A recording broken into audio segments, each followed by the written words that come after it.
In this video, I want to expose you to a special class of mirrors called parabolic mirrors, or sometimes called parabolic reflectors. And what's neat about parabolic mirrors, and I'll draw a cross section of one right here. And if you're familiar with the algebra, they are essentially the cross section especially is in the shape of a parabola. So let me draw a parabolic mirror right here. So it's in the shape of a parabola, just like that. And what's neat about a parabolic mirror, and I'm not going to go into the math right here, I just want to give you the general idea, is if, and let me just draw its principal axis. So this is kind of the line of symmetry of the parabola. So this is its principal axis right over here. It divides it in two. And in a parabolic, and this is just a cross section. You could imagine if this was spun around, if it was spun around that principal axis, you would get something that would look like this. You would get something that would look like a bowl. It looks like a bowl, but it's actually the shape of a parabola. It's not an actual sphere shape. So if you rotate this around, you would get a circle around the edge. So this would be a circle right over here. But this shape down here is not a hemisphere. It's not spherical. It's actually a parabola. And the reason why we care about a parabola, or what's neat about parabolic mirrors, is if I have parallel light rays coming into a parabolic mirror. So if I do my best to draw a parallel light ray, so parallel to its central axis. So if I have a light ray that comes like that, it will reflect off of the so it's parallel to this principal axis. It will reflect like that. Now, I'll tell you what's neat about this in a second. Now let me draw another parallel ray. Let's say I have a parallel ray that's coming in. It's coming in right over there. So it hits the parabolic mirror at that point. It's going to reflect, so it comes in like that. And if I have another ray that comes in like this, it will reflect, so that the reflection goes right over there. So what's neat about this? Well, what's neat is any light ray that comes in parallel, any incident light ray that's parallel to the principal axis of this parabolic mirror, the reflected ray is going to go through the same point. I don't care where you hit the mirror. As long as it was parallel to the principal axis, the reflected ray is going to hit this point. And this point right here is the focus. This right there is the focus. This is the focus of the parabolic mirror. Now, what's neat about this? Well, let's say that you are trying to capture heat from the sun. You are trying to concentrate the electromagnetic radiation from the sun. So what you could imagine, you could go to the middle of the desert. And people do this. And you set up parabolic mirrors like this that are pointed at the sun. And the sun's rays come in, and the sun is so far away, they're essentially just coming in parallel, because they are radiating from the sun, but the sun is 93 million miles away. So the rays, for our purposes, are essentially coming in parallel. And what's neat about them is when they hit the surface of the parabolic mirror, they all get reflected to one point. So if you have a ray coming in there, it's going to get reflected there. A ray coming in like that is going to get reflected like that. And so all of the energy can be focused on a point like that. And so you could imagine you might have a water pipe kind of running into the screen here. And so all of that light energy would be used to heat up that water pipe. So it's a pretty a neat way to concentrate energy. Another thing you might want, maybe instead of taking in energy, maybe you want to give out energy so that all of the beams of light are parallel. For example, let's say you have a light for a car. If you have a light, you could imagine if car headlights were just, if I drew a car like this. Let me scroll down a little bit.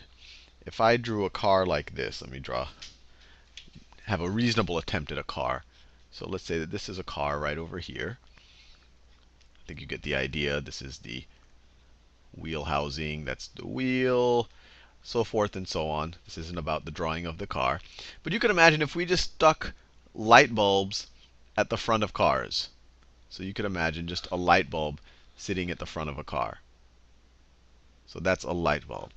And that would provide light. but it would provide light in all directions radially outward. It would be kind of useless. First of all, it would probably, the way I drew it here, would probably show up in the dude's eye who's trying to drive the car. But it's a lot of wasted energy. A lot of the light is coming back onto the car and is pointing in all sorts of random directions. It's not so useful. When you are driving a car, you want all of the light pointed at the road or maybe the stuff that's directly above the road. So how could you point the light? Well, you could use a parabolic mirror, and any car you look at will have a light inside of a parabolic mirror. And what does that do? Let's say instead of this situation that I just drew, let me clear this out, and I'll draw it on a larger scale just to make it. Let's say I had a parabolic mirror here. So I have a parabolic mirror. Obviously, this looks more like a snow shovel or something, but I'm drawing it way huge just so you get the general idea. So this is a parabolic mirror.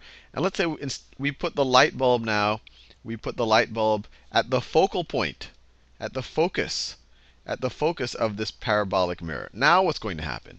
Well, light that has to go in this direction, that comes radially outward, that's good, because that's light that's being useful to the driver. It's actually illuminating the road.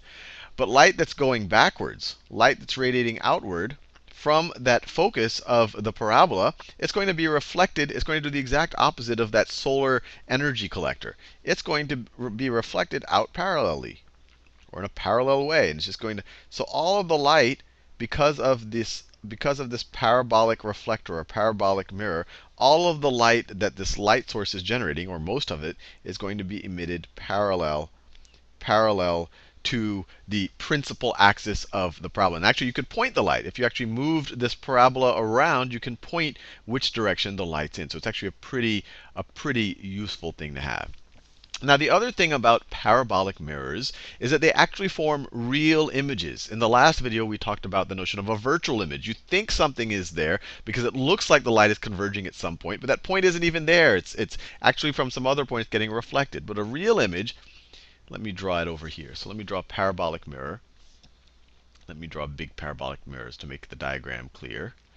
And let me draw its principal axis. So its principal axis, this is kind of a side profile of it. Let me draw its principal axis just like that. And let's put an object. So I'm going to define a couple of interesting points here. So that first of all, we have our focal point. I'll call that F. And then there's something called the center of curvature. And the curvature I always imagine as a sphere. But for center of curvature of a parabolic mirror, it's actually going to be 2 times the focal length. So if this distance right here, let me make it clear. I'll call that this distance right here is F. Then this distance right here to the center of curvature, we call that point C, but this distance over here is going to be F as well. Or it's going to be 2F from, you could imagine, that vertex, or that kind of that minimum point of the parabola, depending on how you want to view it. Now what I want to do is put a couple of objects in front of this parabolic mirror and just think about what happens to the light rays of that object. So let's first put an object here. So I'm just going to draw the object as an arrow. So I just draw the object as an arrow. And that object, maybe some light is shining on it from who knows what direction, but it's going to reflect that light diffusely, assuming it's not shiny. And I'm just going to pick points on this object to radially emit light outward from, or reflect light outward from, and see what happens to those light rays. So let's say, and for the sake of simplicity, whenever you do something with a parabolic mirror, it's good to emit one radial ray that's parallel and one that goes through the focus, because we know what they're going to do after that. So let's do one that's parallel. So, and of course, these are just 2 of the gazillions of light rays that are being emitted from every point of this object. But we're just doing this to understand what will the image of this object actually look like. So let's do one parallel. It hits the surface of the parabolic mirror, and then it reflects and goes through the focus. We know that already. And then let's make another light ray go through the focus. So let's make another light ray go through. Let me draw it a little bit better than that. Another light ray going through the focal point, just like that. And then it reflects, and it'll be reflected in a parallel way. So what just happened here? Those 2 rays that were emitted by the same point, on this arrow object, they both get, they radially emit outward. They reflect on this parabolic mirror at 2 different points, but then they converge again. they converge right over there. And actually, if you put, and we could do that with every point. If you did the stuff that leaves that point, actually both of those are going to go and come back, go through the focal point, and then come back right over here. I mean, they'll keep going. But you can imagine, you could do this with every point on this arrow. And what you're going to do is get an image that looks like this. You're going to have an image that looks like this. This point up here corresponds to that point.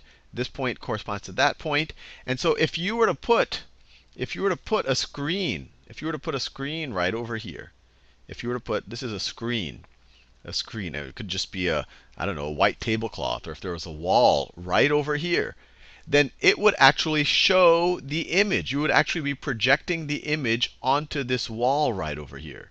It would actually be a projected image. And that projected image that we're talking about, where the light is converging, so the light comes radially outward from each point of this arrow, and then it converges on a point on this screen, that image that gets formed, we call that a real image.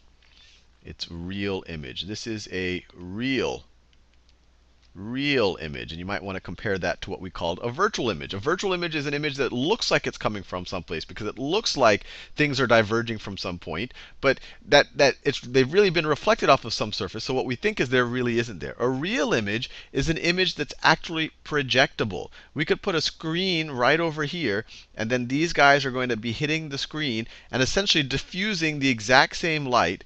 They will be diffusing the exact same light as this point of the actual object. And because of that, the screen will look just like the object. This is a projectable image. Anyway, hopefully you found that useful. I realize I've gone longer than I like to with some of these videos. We'll talk a little bit more about parabolic mirrors in the next video.